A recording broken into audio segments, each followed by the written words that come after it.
আসসালামু আলাইকুম। সুন্দর একটা মজাদার একটা প্রতারণার গল্প বলব। ২-৪ মিনিটের মধ্যে শেষ করে দেব গল্পটা। গল্পটা যদি আপনি পুরোটাই শুনেন তাহলে আপনার হয়তো কাজে লাগতে পারে। অথবা আপনার প্রতিবেশী অথবা যেকোনো আপনার নিকটাত্মীয় কাজে লাগতে পারে। যদি ভিডিওটা আপনি শেয়ারও করে দেন, সেক্ষেত্রে এই ভিডিওটা দেখে তারও একটু উপকার হতে পারে। প্রতারণার গল্প। অনেকেই বিভিন্নভাবে বিভিন্ন উপায়ে প্রতারিত হচ্ছেন। কেউ পাসপোর্ট করতে দিয়ে প্রতারিত হচ্ছেন, কেউ পুলিশ ক্লিয়ারেন্স করতে যেয়ে প্রতারিত হচ্ছেন, কেউ বিদেশ যাওয়ার জন্য টাকা দিয়ে প্রতারিত হচ্ছেন, কেউ বিকাশে, নগদে প্রতারিত হচ্ছেন, অনলাইনে কেনাকাটায় প্রতারিত হচ্ছেন। এই প্রতারণার বিষয়ে একটু কথা বলব। ১ম এ ২-১ মিনিট ধারণা দেব, কি কারণে প্রতারণা হচ্ছে। আমি এটা প্রতারণার শিকার। প্রতারণার শিকার বলতে আমাকে ব্যবহার করে অন্য কেউ প্রতারক অন্য কারো কাছ থেকে টাকা নিয়েছে। এই প্রতারণার হাত থেকে বাঁচার জন্য কি করবেন? ছোট্ট একটা কথা আছে, ছোট্ট একটা টিপস আছে। এই টিপসটা আমি দিয়ে দেব। যদি এই টিপসটা আপনারা যদি মেনে চলেন, কোনদিনও আপনি প্রতারিত হবেন না। এক লোক বিদেশে যাবে, কানাডা যাবে। এখন আমার একটা ফেসবুকে একটা পরিচিতি আছে। আপনারা তো অনেকেই জানেন, জেনে থাকবেন। এই পরিচিতিকে ব্যবহার করে আমার একটা ভিডিও ডাউনলোড করেছে। ভিতরে পিছন দিক দিয়ে একটা ব্যাকগ্রাউন্ডে অন্য একটা ভয়েস লাগিয়ে দিয়ে সে উপরে ক্যাপশনে ছবির উপরে এবং পিছনে ২ টা নাম্বার দিয়েছে। প্রতারকের নাম্বার। নাম্বার দিয়ে বলছে, "এই নাম্বারে যোগাযোগ করেন। এটা আমার ইমো নাম্বার। এই নাম্বারে যোগাযোগ করলে আপনাকে কানাডা পাঠিয়ে দেবো এত টাকার বিনিময়ে। টাকা দেন, আমি আপনাকে পাঠিয়ে দেওয়ার ব্যবস্থা করে দেবো।"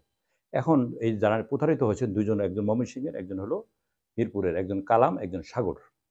প্রতারিত হওয়ার পরে আমার কাছে এসেছেন। প্রতারিত হওয়ার আগে আসেন নাই। কিভাবে? বলছে, "এটা ইমো নাম্বার, এটা টাকা দেন, টাকা পাঠাবো। বিদেশ পাঠাবো।" এই কথা বলার পরে উনি টাকা দিয়েছেন। না জেনে, না শুনে, তার সম্পর্কে না জেনে, সেখানে না গিয়ে সরাসরি কথা না বলে টাকা দিয়েছেন। টাকা দেওয়ার পরে সবকিছু তার লিঙ্ক-টিঙ্ক, মোবাইল যা কিছু আছে সব বন্ধ করে দিয়েছে। এটা কার ভুলের কারণে? এই দায় কে নেবে? এই প্রতারণার দায় কে নেবে বলেন? সে কারণে এখান থেকে বেরিয়ে আসার সহজ একটা পথ। আপনাকে কেউ যদি ফোন করে বলে যে আপনার বিকাশ নাম্বারটা স্থগিত হয়েছে, আপনি লেনদেন করতে পারবেন না। আপনার নগদ নাম্বারটা স্থগিত করা হয়েছে, লেনদেন করতে পারবেন না। আপনার ব্যাংক অ্যাকাউন্ট স্থগিত হয়ে গেছে, লেনদেন করতে পারবেন না। আপনি বিদেশ যাবেন, এত টাকা দেন, আপনাকে এই পন্থায় আপনাকে পাঠিয়ে দেব। বিভিন্ন অ্যাঙ্গেলে আপনাকে প্রতারণার ফাঁদে ফেলার চেষ্টা করবে। এই ইদানিংকালে ২-১ দিনের মধ্যে একটা প্রতারক চক্র উঠে পড়ে লেগেছে পুলিশের পিছনে। আপনারা হয়তো জানেন, সমসাময়িক সময়ে এখন কিন্তু পুলিশের রদবদল হচ্ছে প্রচুর পরিমাণে। এক স্থান থেকে আরেক স্থানে চলে যাচ্ছে, বদলি হচ্ছে, কারো সমস্যা হচ্ছে, কারো ভালো হচ্ছে। একজনের এক চিন্তায় আছে। এর মাঝখানে একটা প্রতারক চক্র উঠে পড়ে লেগেছে। এই বিভিন্ন পুলিশ সদস্যের কাছে ফোন করে। ফোন করে বলে যে, "আপনার তো বদলি অমুক জায়গায় হচ্ছে। এই বদলি ঠেকাবেন কিনা? এই বদলি আদৌ এটা যাবেন কিনা? এটা যদি না করতে চান বা অমুকখানে যদি যেতে চান, আমার লোক আছে, আমি করে দিচ্ছি। টাকা দেন এত টাকা।" এই টাকার বিনিময়ে টাকা নিয়ে তারপর ফোন-টোন বন্ধ করে দিচ্ছে। পুলিশ পরিচয় দিয়ে এই কাজগুলো করছে। পুলিশের বদলি হতে ৳১ ও লাগে না এখন। ৳১ ও লাগে না। কাউকে টাকা দেবেন না। টাকা দিলে আপনি প্রতারিত হবেন। শুধু এখানে না, যে বিষয়গুলো বললাম সামগ্রিক বিষয়ে টাকা দেওয়ার আগে চিন্তা করতে হবে আপনি কাকে টাকা দিচ্ছেন। সবচেয়ে বড় কথা, এখান থেকে বেরিয়ে আসার একটা পথ, যে ধরনেরই কথাই বলুক না কেন, যে ধরনের আপনাকে প্রলোভন দেখাক না কেন, সর্বপ্রথম আপনি চিন্তা করবেন আমি টাকাটা দেব কি দেব না। টাকাটা দেওয়ার সময় আপনি ওই লোকটার সাথে, যে লোকটা আপনার সাথে কথা বলতেছে, সরাসরি তার সাথে আপনি দেখা করতে চাবেন। যে, "ঠিক আছে, আপনি যেখানে আছেন থাকেন, আমি আসতেছি।" উনি হয়তো আপনাকে বলবে যে, "আমি আজকে এখানে না, কালকে অমুকখানে আছি, কালকে পরশুদিন অমুকখানে আছি।" আপনাকে দেখা করার সুযোগ দেবে না। যদি দেখা করতে পারেন সেক্ষেত্রে আপনি তারপর আরেকটু যাচাই-বাছাই করে উনি কে, উনার এনআইডি কার্ডটা নেবেন, উনার চাচা কি করেন, বাবা কি করে, উনার এলাকার চেয়ারম্যান মেম্বার কে, সবকিছু নিয়ে তারপর আপনি টাকা দিবেন। তাও সাক্ষ্য প্রমাণ রেখে, দালিলিক প্রমাণ রেখে আপনি টাকা দিবেন। তাহলে কিন্তু নাহলে প্রতারিত হবেন। যদি দালিলিক প্রমাণ ছাড়া আপনি কোনো টাকা দেন, সেক্ষেত্রে আপনি প্রতারণার ফাঁদে পড়বেন। এই টাকাটা উদ্ধার করতেও সমস্যা হবে আপনার। আইনগত সহায়তাও নিতে আপনার হিমশিম খেতে হবে, যেহেতু আপনার দালিলিক কোনো প্রমাণ নেই। সে কারণে টাকা দেওয়ার আগে যে ধরনের কথা বলুক, টাকা দেওয়ার আগে একটু চিন্তা করবেন যে তার সাথে আমার সরাসরি কথা বলা দরকার। সে যেখানেই থাকুক, মনে করেন আপনি একজনকে ৳৫,০০,০০০ দেবেন চাকরির জন্য।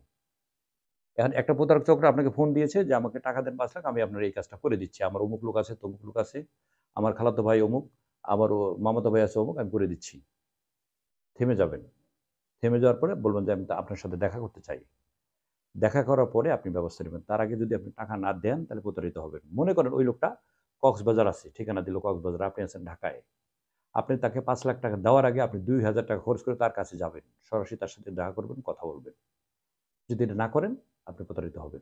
সবচেয়ে বড় কথা হচ্ছে আপনি যে ধরনের কথা বলুক, প্রতারকরা যে ধরনের কথা বলুক, টাকার বিষয়ে আসলে আপনি থেমে যাবেন। টাকার বিষয়ে আসলে আপনি থেমে যাবেন। টাকা দেবেন না। চিন্তা করবেন টাকাটা দেব কি দেব না। অনেকেই দেখা যাচ্ছে যে ফোন কলন করে।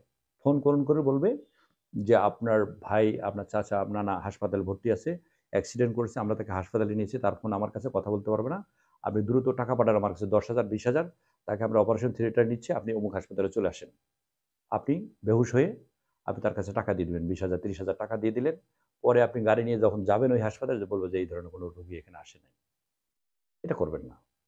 যে যেই পরিচয় দিক না কেন, আপনার ভাই হোক, চাচা হোক, মামা হোক, খালু হোক, খালা হোক, যেই হোক, যে যেই পরিচয় দিক, টাকার বিষয় আসলে থেমে যাবেন। টাকা আগে দেবেন না। যাচাই বাছাই না করে কাউকে টাকা দেবেন না।